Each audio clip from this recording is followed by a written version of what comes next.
I'm Victoria Thurman Hall, and today on Hairbusters, I'm going to take you through something that has over 3 million hits on Instagram.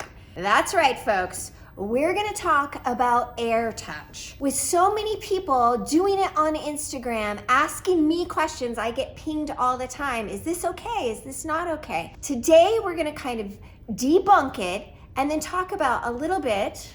Come on in, cameraman. What's the difference between Airtouch and Microlights? Can you tell the difference? I don't know. So, in order to figure out what the differences are, I wanted to start out with learning to do it. So I did it for quite a while, and then I had the magic of the video to be able to do a time lapse doing 3 foils and comparing what the time lapse looks like. And here you go.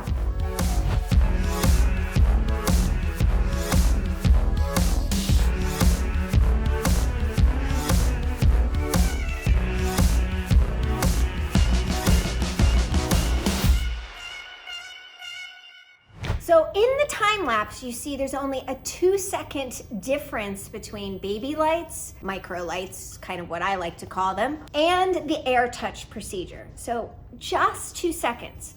But what that translated down to is for every 3 foils that I did with the Airtouch, I had a full minute savings when I did the Babylights. That might not sound like a lot, 1 minute, not a big deal. But when you're doing 50 foils, that's 15 minutes.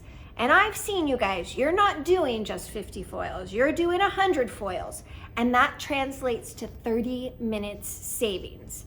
So when you look at the difference, because here's your Airtouch, here's your Babylights, your Microlights.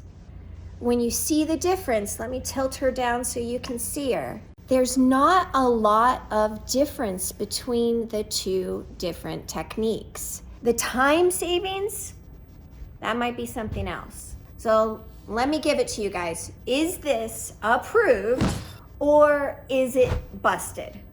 All right, guys, I have to call this one busted. And here's why. When it comes down to it, for me, time is money. 30 minutes extra to do this technique when I can do it one way, or later on, maybe I'll show you another way in one of our other videos. I can do it similarly and with a lot more speed. Also, you have to kind of think, when I'm using bleach and a hot tool, I'm gonna have heat on it.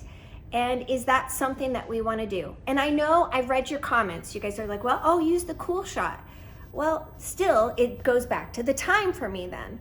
And then let's just talk from another factor is whenever I was doing this, I wound up blowing me a lot with the air, but I also wound up blowing my client or my doll or whatever I was working on. I blew foils all over the place.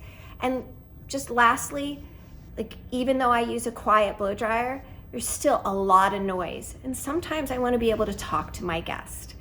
So for me, guys, from an expert point of view, I have to call this one busted. Until next time.